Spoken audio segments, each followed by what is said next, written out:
You are listening to the Climate Alarm Clock, Ireland's weekly climate news podcast, and this is the third part of the episode for Friday the 13th of May. Make sure to follow us on Facebook and Instagram at Climate Alarm Clock and on Twitter at The Climate Alarm. Coming up in our final part, we continue our culture feature with Kaylee Crossan, but for now we're continuing our look at the week's climate news. I'm joined by Daniel Murray from the Sunday Business Post. Daniel, it's great to have you back on the Climate Alarm Clock. Great to see you, Darragh. Thanks for having me. So Daniel, we're going to talk about a story that you had published in the Business Post on the 8th of May about the state doubling imported emergency power generators, and the country will be spending more than 300 million a year on these from winter 2023. Can you just tell us a little bit about this story, what's happening and why it's happening? Yeah, well, I guess this harks back to about a year ago. We started reporting in the Business Post on an emerging power supply gap in the Irish electricity system. Basically, what we noticed was that there was an increase in the number of what are called amber alerts. And amber alerts are like a warning sign on the electricity system issued to say that the gap between the amount of power that's available and the amount of power that is being used is closing in and is getting quite tight.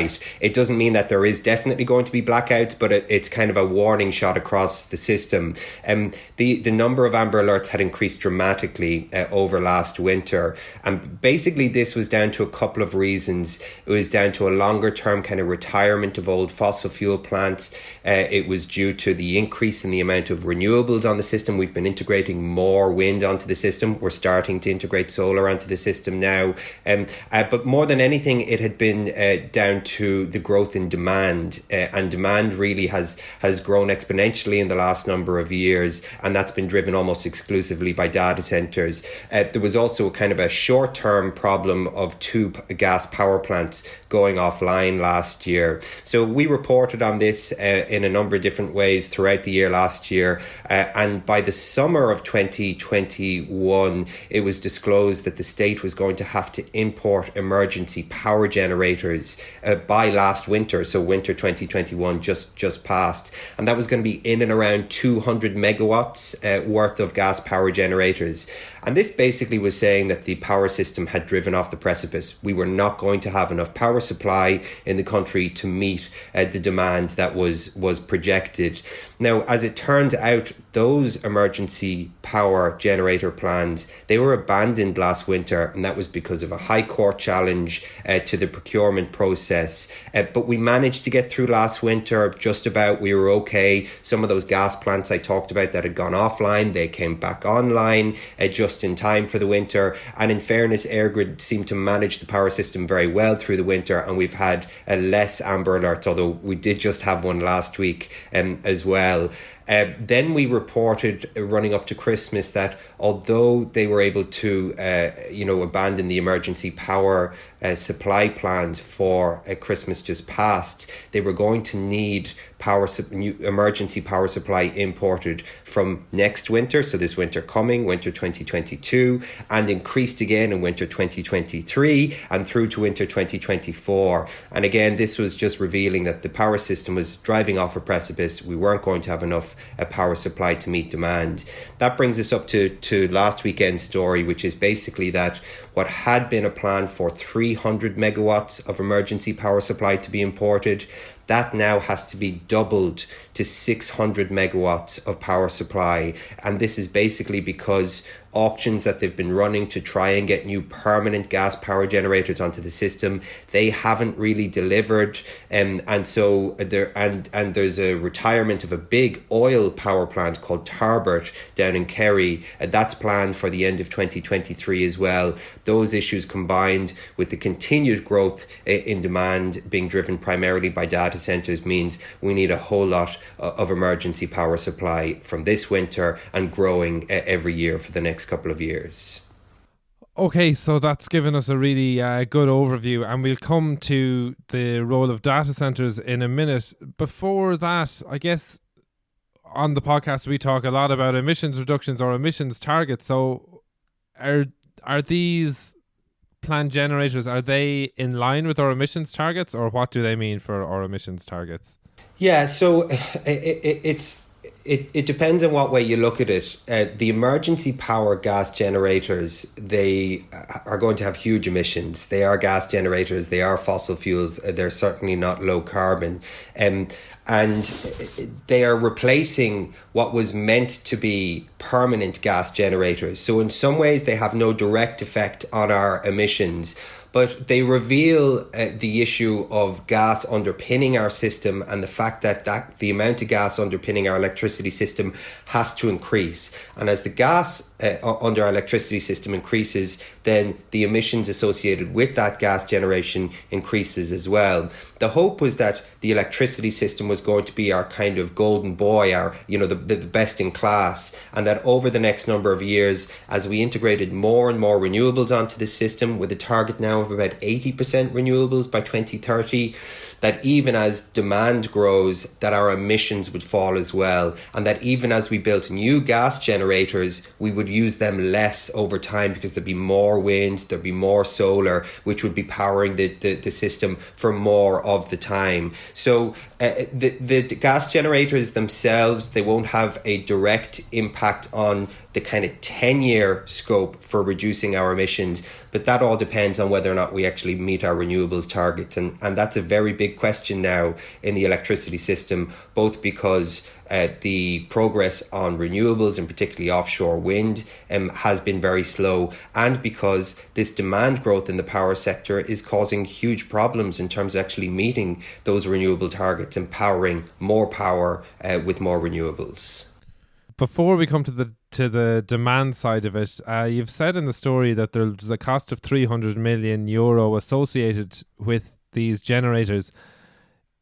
Do you know how is that likely to affect consumers' electricity bills, or how is this going to be paid for? Yeah, well, as we already know, consumers' electricity bills are being dramatically affected by the rise in the commodity price of gas, and that's something that's happening all over Europe. And whether or not this is going to impact consumer bills has yet to be seen, because I haven't heard exactly how these emergency power generators are going to be paid for. Is it a direct intervention by the state whereby they pay the 300 million euro a year, or is it an intervention by EirGrid whereby they pay it and then recoup it through their kind of costs to people who actually pay rent on their lines? That isn't completely clear to me yet. I suspect it's going to be a bit of both, and if EirGrid has to shoulder that cost and recoup it at all, then eventually it does mean increased costs to wholesale power, the wholesale power generators, and increased costs to consumers as well. And so now coming to what you said about increased demand and demand being increased largely by data centers, can you give us a breakdown or help us to understand exactly how much the increase in the number of data centers in Ireland is increasing demand for electricity here? Yeah, so in the last 5 to 6 years alone, the demand from data centres has grown by about, 2,400 gigawatt hours, and that's the equivalent of about 560,000 homes.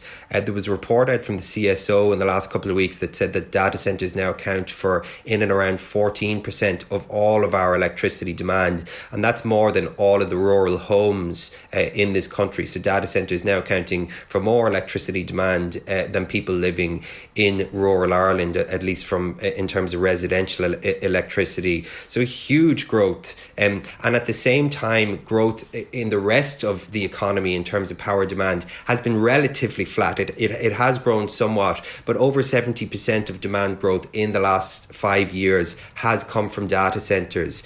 Then you look to the next 5 years. It's expected to double again in the next 5 years. And that's just from planned data centres that have been given grid connections.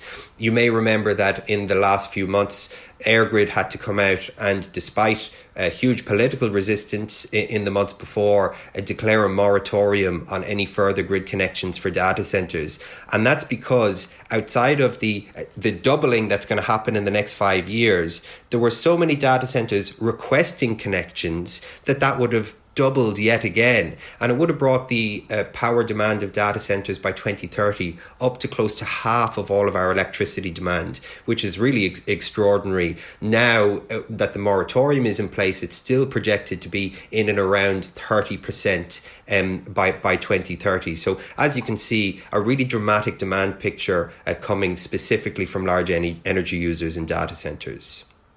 Yeah, I mean, I think what you said there about most of the growth coming from there, if they weren't there, we'd actually be doing quite well in terms of probably decarbonising our electricity grid. Just when you said there about EirGrid implementing a moratorium, and some centres now not being able to get connected to the grid, what happens then? Do they find their own electricity supply, or or do they just not go ahead? It depends. The conditions of the moratorium, I think they're for the next 5 years to begin with, but they could be extended if we're still in a problematic situation 5 years from now. It's also only in the Dublin area. And although that sounds like they can go off and build anywhere else in the country, the vast majority of data centres to date have been built in the Dublin area. That's where they want to build. We could see a proliferation of data centres outside the Dublin area in the next while. That's yet to be seen. And then finally, yes, they could just go completely off grid. And there has been one or two examples of data centres getting planning permissions that are completely off grid. And what that means is basically that you build your data centre, you build a big power plant beside it, or gas generators beside it, and one powers the other. And that way you're kind of separated from the system and you don't need any grid connections. The problem with that, of course, is you're being powered by 100% fossil fuels, whereas if you're plugged into the grid, technically across the year, you should be powered by 43% wind, 43% renewables, and we're hoping that's going to increase over time. So from a carbon perspective, it's a far less efficient way to power data centres.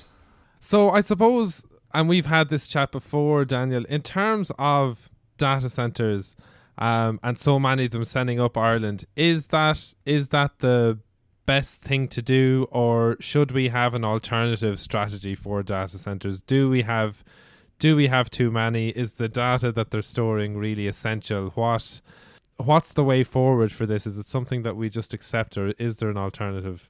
I think in some ways we just haven't had this debate yet. We're only just getting to the point where we're realizing that the proliferation of data centers has very real world impacts on our energy demand, and then by extension on our carbon emissions. And because there's so many disconnects there, it wasn't always very clear from the beginning. It also is difficult because of two other things. One, data centers are a very efficient way of processing data. What used to happen before is that offices would have their own internal systems for storing data. Technically, they were far less energy efficient. You could store far less data and use far more energy to store the same amount of data. But that doesn't, that doesn't mean that data center demand hasn't grown exponentially, because our demand for data is growing exponentially, driven by these companies. The final thing that makes it difficult as well is trying to distinguish between, I guess, what you might call good data and bad data. And there is lots of good data, and this is where you'll hear arguments from the sector saying, well, you can't just shut down data centers. Like, hospitals use them, and data inside in the hospital is allowing for, a more efficient treatment of patients. You're able to there's all kinds of benefits to that, and same across a number of different areas, including transport infrastructure. So there's lots of very useful uses of data that are essential to society in many ways. But then there's the other side of it, which is data that is harvested for the purpose basically of targeted advertising. And it's about what proportion of data is used for that. And is targeted advertising, is that worth blowing our climate targets for? That's the question. And in terms of knowing what proportion of data used by these centres is for that purpose, that figure isn't out there, but I'd be willing to bet, based on the business plans of these companies and the money, the way Google makes money, the way Amazon makes money, that it makes up a very, very large portion of what they're doing. So that, I think, is a very complex debate. I don't think it's one we've started to have yet, but we do have to make that link all the way from data stored through to the very real world effect on our energy demand and on our carbon emissions. I think the point that you make there about some data being important and figuring out which data is being used. I don't think, for example, the new TikTok data center that's going to be built in Ireland will be of any use to hospitals. Daniel, then just to finish up and coming back to the story of the emergency generators, are there any greener alternatives to that problem, or once again is that just something that we kind of have to deal with, have to accept? Yeah, there isn't really at the moment. We're talking about having to underpin the power system with solid and consistent energy, and that at the moment only comes from fossil fuels, and the most efficient form of fossil fuel in terms of carbon emissions is gas. The hope is that in the next 10 to 15 years we could get to a stage where maybe hydrogen could become an alternative, but people have also argued that producing hydrogen basically through electricity to then use it in electricity would be a very inefficient use of hydrogen, and it'd be better applied into difficult to decarbonize sectors like heavy transport or other areas. So it is hard to see. The answer to this really is increasing renewables on the system and reducing the amount of time that these gas plants run over time. We're hoping that by 2030 we can reach 80% renewables. A lot of people in the renewables industry are really questioning that figure now, whether or not we can reach 80% renewables on the power system. But in the short term, that really is the answer. The only other alternative to power plants is kind of battery power, and battery power hasn't reached the stage yet where it can completely replace gas generation, because it can't run for those very long periods of time. But battery power is getting to a point where it can replace what's called peaking gas power plants. And peaking gas power plants, they basically are used for when the system is at peak demand. So say every evening when people turn on their televisions and people put on the washing machine and people start cooking dinner, the power system has to be able to handle that peak demand, even though most of the time it's slightly lower. Peaking gas power plants are switched on for that period of time. We're hoping that in the next few years, battery power can start to take over that role more and more and more. And so you'll see we have less fossil fuels underpinning the entire system over time. But it really is a game of renewables now, and time is running out. Okay, Daniel, thanks so much for that really thorough overview of the emergency generator issue and the data center issue. Thanks so much. Really, really appreciate it. Thanks for having me on, Darragh. And coming up on the final part of this week's episode, Anna continues our culture feature with Kaylee Crossan.